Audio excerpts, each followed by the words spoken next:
Yeah, I am very happy to be here today to talk to these amazing people, personalities, students, lawyers, engineers, employees, and employers. I'll be talking about this topic, which is problem no dey finish, how to improve your problem solving skills.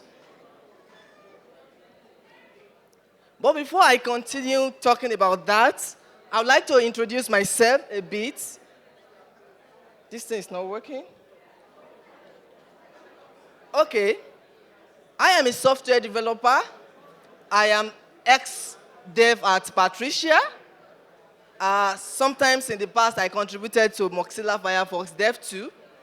I write for FreeCodeCamp, Smashing Magazine, and some of them.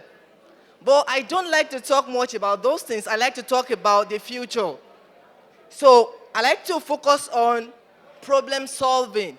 How am I going to use my problem solving skills to actually make sure that tech and business skills are economically productive as we are learning?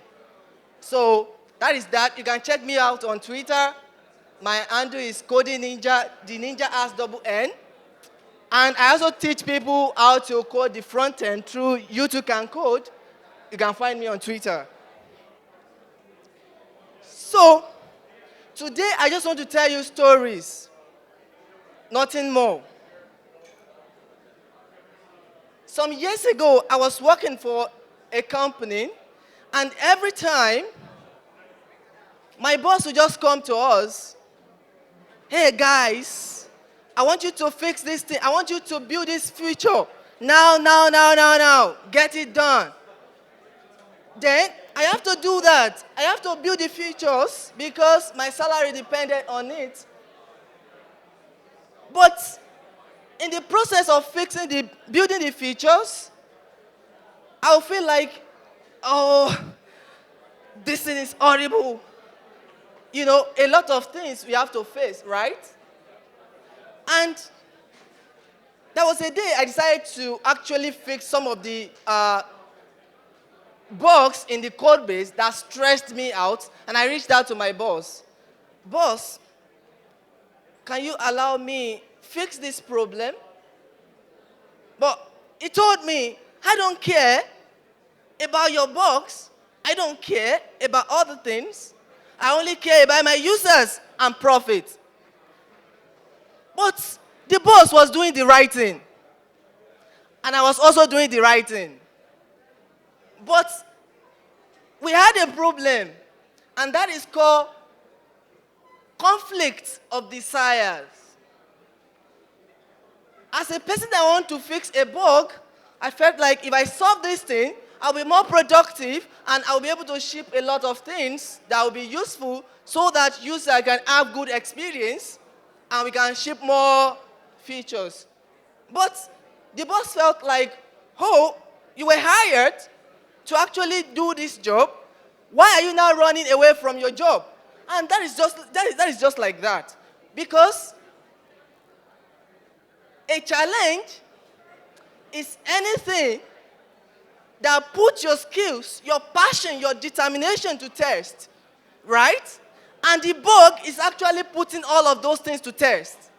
Then I wanted to run away from it, right? Because I want to fix it so that I will not face it again.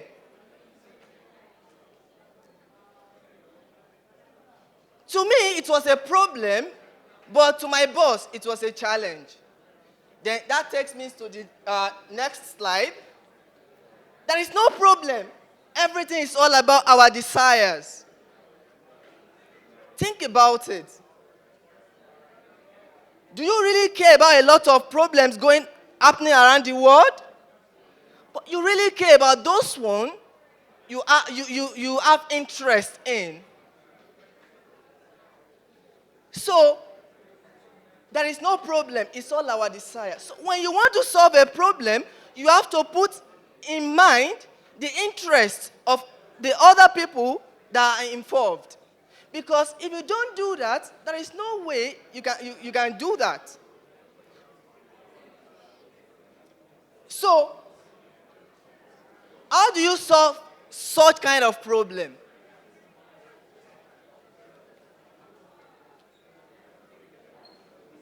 350 years before Jesus Christ, Aristotle talks about 3 appeals of persuasion. And he was trying to solve a problem that was about persuasion. But in reality, these 3 things are actually the fundamental of any problem you want to solve. And these appeals are what? Pathos, ethos, and logos. There is no solution you can find anywhere in the world that will not include all of these 3 things. No way. Your clothes, the clothes you are putting on, you are putting it on for reasons. Emotional reasons, logical reasons, and ethical reasons. Let me give you an instance. I want to give out this house. Who wants this? Who wants this? You don't want it because, you are collecting $10,000 per month. Why will you be living here? Right? But who wants this one? That is about what? Desire, right?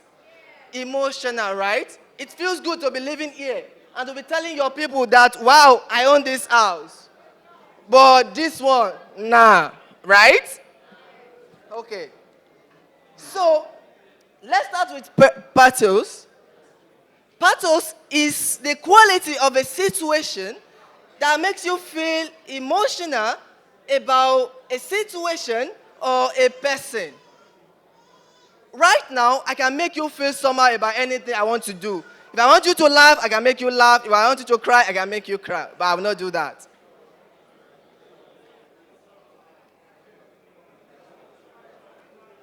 When you are building any solution, there are a lot of things you have to put in mind that have to do with emotion. And let me just explain them here. First thing is desire. Do I and others have the desire to solve this challenge? Do I and others have the desire to solve this challenge? If you don't have the desire and I come to you that, please, let's fix this thing, will you allow me fix it? No. Right? If I want to fix it and I don't have the desire to fix it, will I fix it? No. That means I have to prepare myself emotionally before I solve a problem.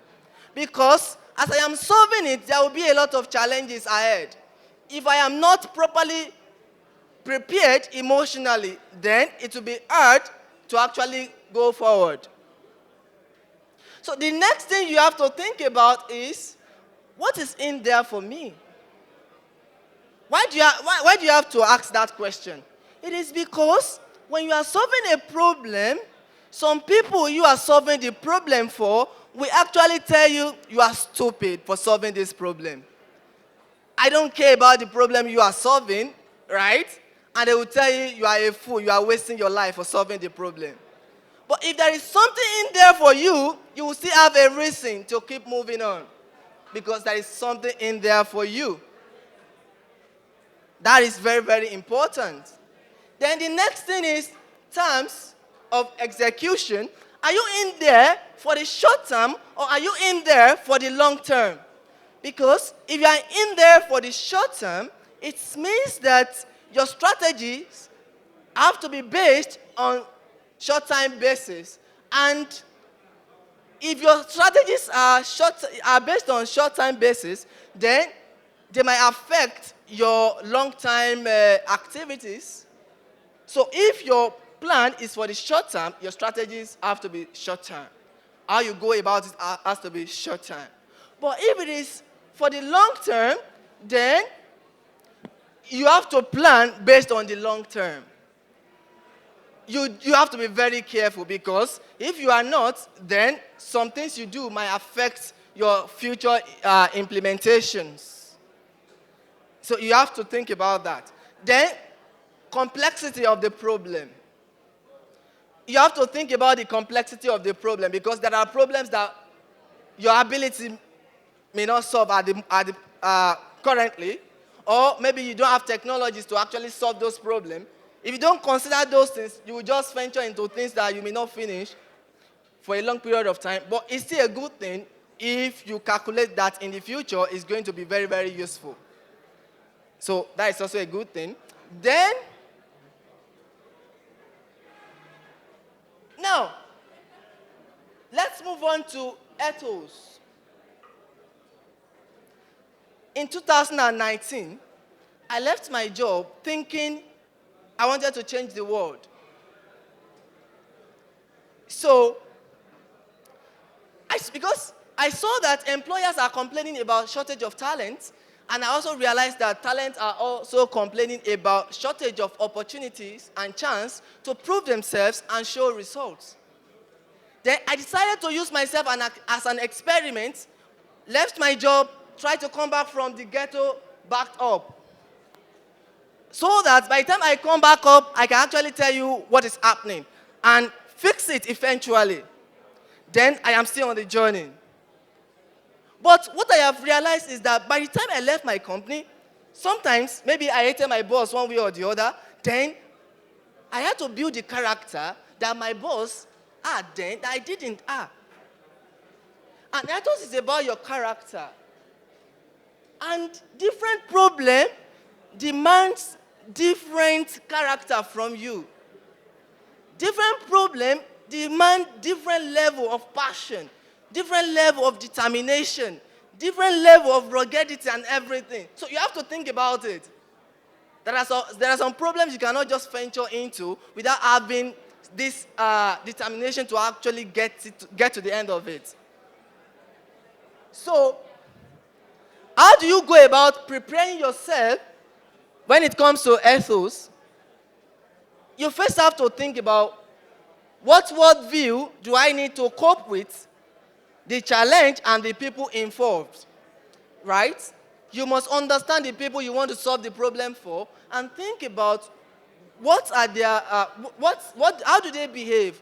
How do they think? And how can you build your character to cope with them and achieve and build your solution eventually?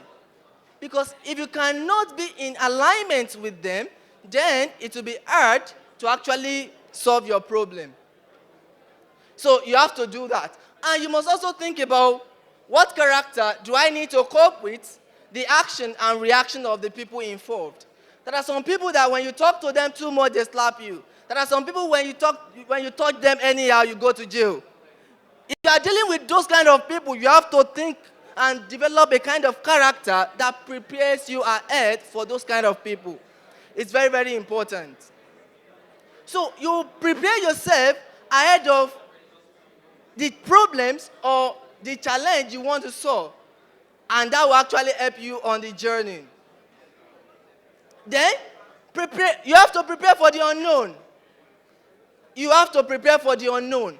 The reality is, when you want to start something, you feel like, I'm on top of the world. I can do anything. I can conquer the world. But when you get to the reality, you feel like, wow, this thing is different. That is why you have to prepare for the unknown. A lot of things will happen that you will not like. That is why I always tell people, if you want to leave your comfort zone, try to be ready to die and be born again. What do I mean by that? Try to learn what you don't like. Try to endure what you don't like. Try to appreciate what you don't appreciate. Try to flow with every challenge you face. And that is what? You have to prepare yourself, your character, for the unknown. It's very, very important. You have to prepare your character for the unknown. It's very, very important. If you want to solve any problem, if you read about some scientists, you read about some, entrepreneurs, you realize that for a long period of time, they had to endure a lot of hardship. They had to be very, very patient. They have to be very, very, you know, they will do something very, very nice, some things very, very terrible. Sometimes those things are just required. Sometimes those things are required. But if you are on the other side of the spectrum, it is hard to see it, except you have seen both sides of the game. Then, what ability do I need to handle complexity, the complexity of the challenge? You know, different level of challenge, different level of ability.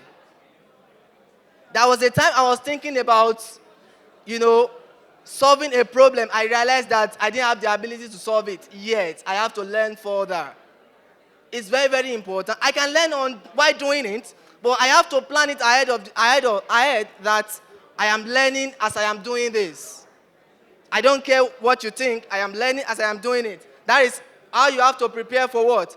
For the complexity of the challenge you are going to face.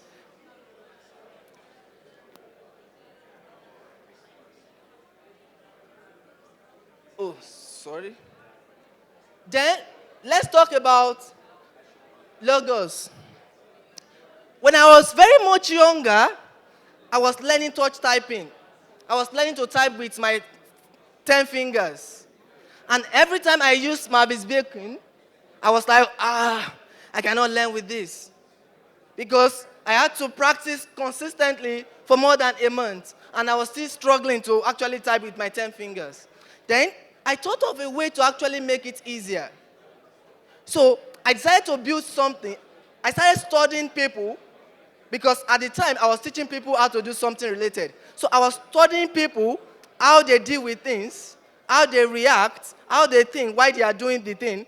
Then I was able to provide a solution that anybody, kids, adults, can learn to touch type with their 10 fingers in just an hour. How did that happen? That brings me back to logos.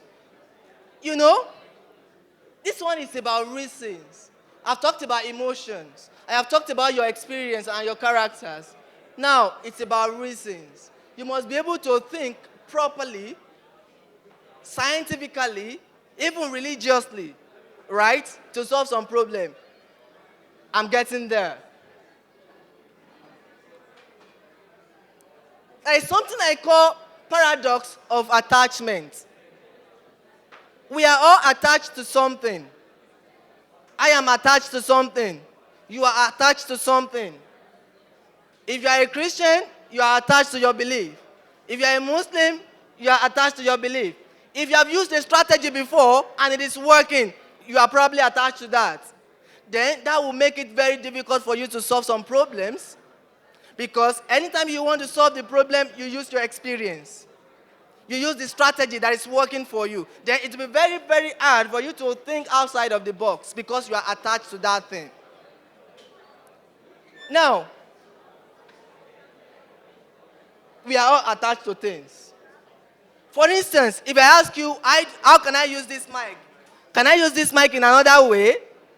It is very, very hard to think outside of the box because you know the function. And that is called function fixation in problem-solving science. You know the function already. It is hard to think of another way to use it. But there are ways to use this thing in another manner, if you think about it. So, if you know how to use a strategy before, then it is hard to think another way to do, another way to use it. If you want to do that, you must be able to detach yourself from the concepts. You must be able to ask yourself, must I do it this way? Can't I do it another way? It is very, very important. So another thing is assumptions. I discovered recently that psychology is actually affecting our thinking, the science in us. Because if you look at every psychological strategy, you will realize that you have to assume something, right? You have to believe in something. If I do this, he has to react this way. If he reacts this way, then this is happening. Then I have to do this. you are attached to that. So that is it. And so many other things like that. Then how do you go about that? How do you fix that? There is something called first principle thinking. What is that? That is just meant to remove assumptions. Because there is no solution. Everything is a compromise. So anytime you want to solve anything, break it down and try to think of your way to actually arrive at a solution to that problem. And that will help you a lot. Finally, experiment. Try things, test until it works. If it works, try again. Try another way. Then test until it works. If it works, try again. Try another thing. And finally, one more thing. You have to trust me. I was lying. You have to believe in something. Right? Because you have to believe that your passion, your goals are achievable. If you don't believe in that, there is no way you will achieve it. Whether you are scientific or not, you believe in something. If you are a scientist, you believe that the strategy must be testable, right? If it is not testable, you are not scientist. So that is it. You have to believe in something. Thank you for listening to this talk. See you another time. Bye for now.